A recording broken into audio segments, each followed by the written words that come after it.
Imagine you're 12 years old, maybe younger. Your parents wake you up with a small backpack next to your bed.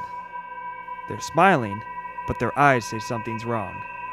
Instead of heading off to school, you're told you need to leave the only home you've ever known for a 14-day trek across some of the most treacherous landscapes known to man, the Himalayas. If you're caught, you might be imprisoned or even killed. Worse, you may never see your family again. But you're told it's better than living in a place where your language, your religion, your flag is outlawed. Who you are is, for all intensive purposes, illegal. And so you leave for Dharamsala, India.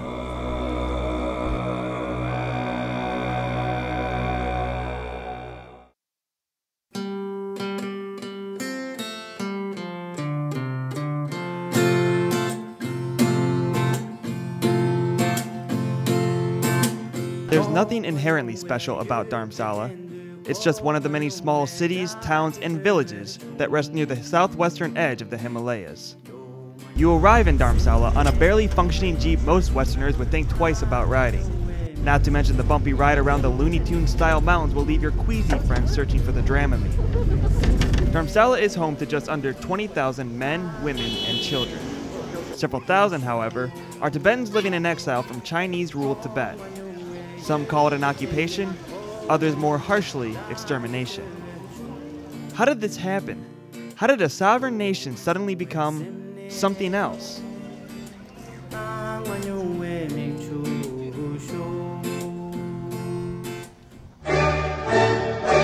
Chairman Mao, a brutal, heartless, son of a bitch bastard dictator who makes the Kim Jongs of North Korea look like insignificant pissants on a reality TV show. Sporting his trademark toilet seat do, Mao stormed through Tibet in the mid-20th century, leading to a lethal combination of communist programs like the Great Leap Forward and the Cultural Revolution to fundamentally change, outlaw, and forcibly assimilate Tibetan society. The result has left tens of thousands of Tibetans imprisoned, exiled, or dead. Of course, if you ask the Chinese government, there is no problem. They were a feudal system, they'll say. We brought modernization, they'll insist. That's not entirely untrue. Tibet was a serfdom more in line with medieval Europe than James Hilton's utopic Shangri-La. Coincidentally, Shangri-La is now a real place thanks to Chinese efforts to boost tourism to the very land they have, sticking with the medieval imagery, so thoroughly and meticulously raped and pillaged. Classy!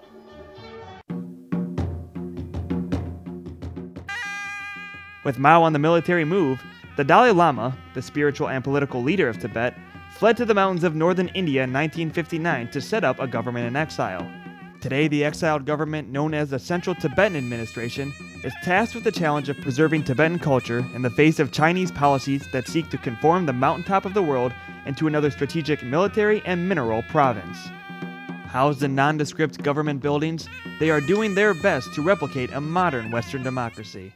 Our immediate mandate and responsibility is to look after the Tibetan, this 130,000, this all Tibetans in India, Nepal, Bhutan. Here in exile, we, give education, look after the health issues of the, members of the community. Education? Healthcare? But I thought China had all that covered. See? Look how happy everyone is on Chinese state television. The other larger issue is, we act as the free spokesperson for the people in Tibet. So their concerns, their interests and aspirations are something which we try to convey to the outside world.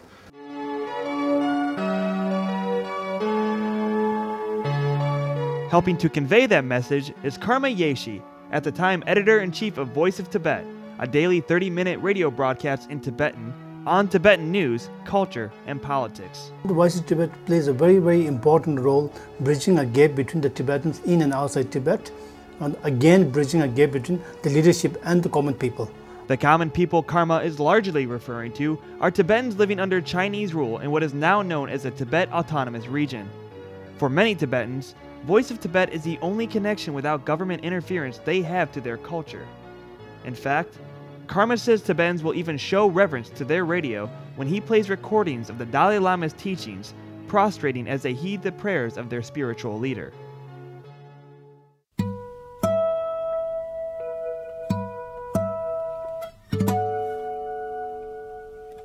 Of course, not everyone stays in Tibet. Political prisoners and others who fear for their lives flee to the hills of Dharamsala. Those who are able to elude armed guards at the Chinese border come to the Torture Survivors Program in the exiled government's health department. This program is for those who have been suffered under Chinese rule. We have long stories to tell. We have some clients who have spent 13, 14 years in prisons, Chinese prison. And you may be knowing that Chinese prison is totally different from other world's prisons. They are very inhuman and very harsh to our prisoners. And some of them, they will be kept in dark cells for 3 to 4 months. And then one of our clients said that she couldn't understand whether there is a day or a night. She was given one iron box as a toilet, as a restroom, and then when it was full, she was not allowed to take it away or empty it. So it overflowed in her room. She had to sleep in that small room, folding her body. Like this, she had to stay for 3 months. Sadly, this is just the tip of the iceberg. Karma, our guide around Dharamsala, shows us posters of Tibetan political prisoners and protesters who have been the victim of police and government brutality. These are the pictures of people who were killed during the recent protests. These tragic reminders of the realities of life in Tibet line the streets of Dharamsala and nearby MacLeod Ganj. This particular poster hangs near a group of nuns on a hunger strike against Chinese policies in Tibet. Their demands are simple enough: freedom of religion, freedom of speech, freedom to be Tibetan in Tibet. But the Chinese government isn't budging, so in order for their culture to flourish, it must flourish elsewhere.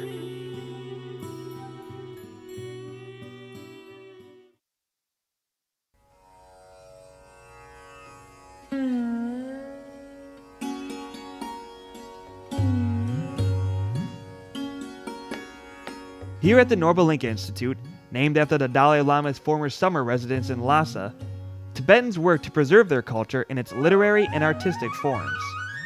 Sarin, a tour guide at the Institute, is nice enough to show us around the grounds where everyday Tibetans are working on tanka paintings, traditional Tibetan artwork on silk with embroidery. And the nearby Seat of Happiness temple, smiling monks are creating beautifully intricate candles for a religious ceremony. Overall, you get the sense that Tibetan culture is as vibrant as ever at the Norbalinka Institute, but it's still painfully obvious that this place exists because it cannot within Tibet. Still, returning home is without question the ultimate goal of Tibetans living in exile, and to achieve this goal, Tibetans across the world are looking to the next generation.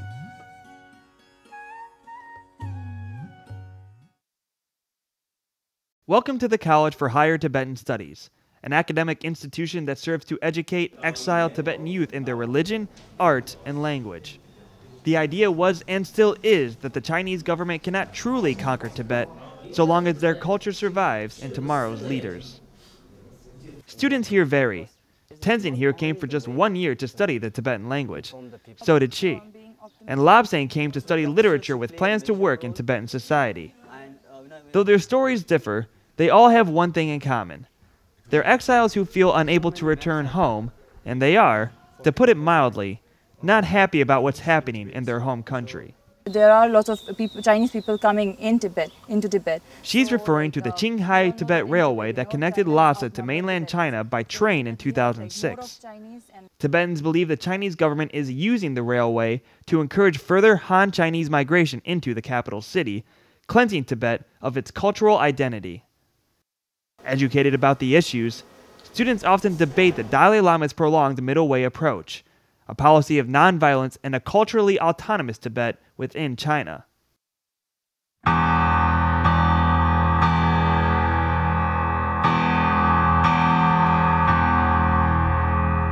Others are pissed. They want outright independence now and are growing impatient with the Dalai Lama's approach. The Chinese government won't respond to peace, they believe, so they don't mind getting their nose bloodied for their country. This explains the rise in self-immolations within Tibet. Over 100 have occurred since 2009.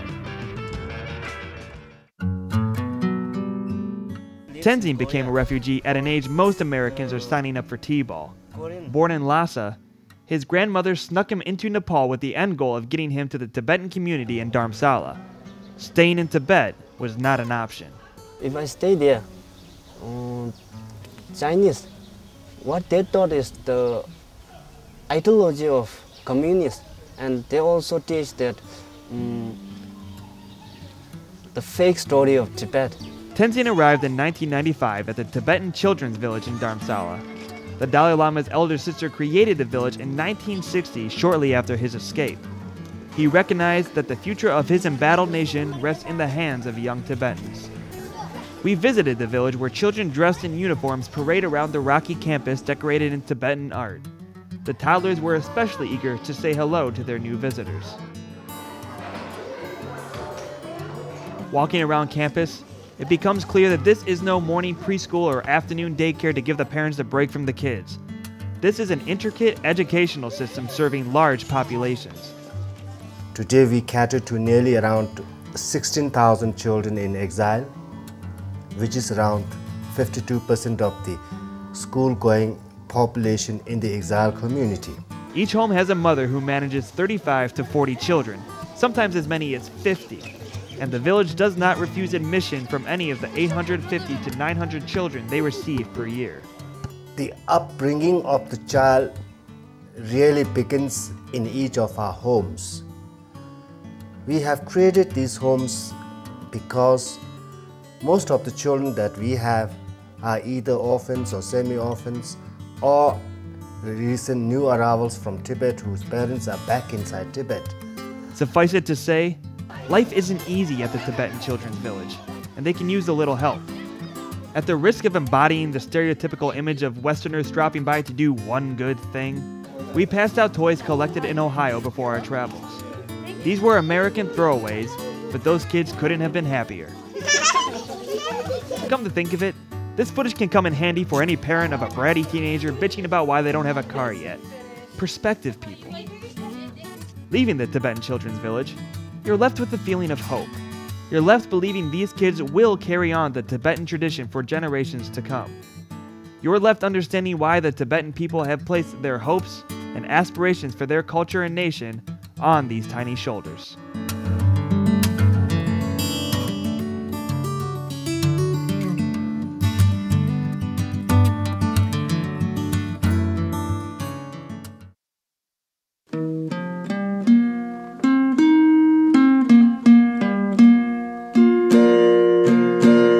In remote Ravalsur Lake, south of Dharamsala, Tibetan Buddhists continue to pilgrimage where legend says Guru Rinpoche's spirit lives. It was from here the Guru left for Tibet, bringing Buddhism to the snow-lined kingdom in the 8th century. Many regard him as a second Buddha, offering traditional scarves, or katas, representing compassion and purity. Tibetans are full of compassion. It's an integral piece of their religion and philosophy. They deserve a country of their own. And hopefully a day will come when exiled Tibetans, like Kelsang, Karma, and thousands more will once again be able to follow in Guru Rinpoche's footsteps back home.